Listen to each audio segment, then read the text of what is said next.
హైదరాబాద్లో భార్యను అత్యంత కిరాతకంగా చంపిన ఆర్మీ ఉద్యోగి గురుమూర్తిని కఠినంగా శిక్షించాలంటున్నారు మృతురాలి బంధువులు. భార్య వెంకటమాధవి తండ్రికి చెందిన కొన్ని ఆస్తులను భర్త గురుమూర్తి బలవంతంగా రాయించుకున్నాడని వారు ఆరోపిస్తూ ఉన్నారు. అనుమానంతో భార్య వెంకటమాధవిని పుట్టింటికి కూడా పంపించేవాడు కాదంటున్నారు. ప్రకాశం జిల్లా రాచల్ల మండలం జన్నివారి పుల్లల చెరువు గ్రామానికి చెందిన వెంకటమాధవి భర్త చేతిలో అతి కిరాతకంగా హత్యకు గురైంది. నిందితుడిది కూడా ఇదే ఊరని చెబుతూ ఉన్నారు వెంకటమాధవి కుటుంబ సభ్యులు. గురుమూర్తి భార్యను అనుమానిస్తూ తరచూ వేధించేవాడని చెబుతున్నారు.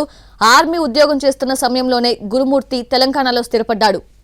అయితే ఉద్యోగ విరమణ తర్వాత గురుమూర్తి భార్యను మరింత వేధించేవాడు అంటున్నారు. భార్య పట్ల క్రూరంగా వ్యవహరించిన గురుమూర్తిని కఠినంగా శిక్షించాలని కుటుంబ సభ్యులు కోరుతున్నారు. వరంగల్, మిర్యాలగూడ, తుని మీ ఆశీర్వాదంతో ఒకే రోజు 3 షోరూంలు ప్రారంభిస్తున్నాం. వాటికి కఠిన శిక్ష విధించాలని మా గ్రామస్తులు కూడా అదే కోరుకుంటుండ్రు. ఆ అమ్మాయికి 2 పిల్లలు, పాప బాబు. అమ్మాయికి ఏదైనా కానీ న్యాయం చేస్తారని నేను ప్రెస్ వాళ్ళని కోరుకుంటున్నాను. చదువున్న అమ్మాయి ఈడు మంచి అబ్బాయి అని చెప్పి మేము వచ్చినామప్పుడు, కానీ ఈడు ఒక 5-6 సంవత్సరాల నుంచి బాగా అమ్మాయిని టార్చర్ పెడుతున్నాడు.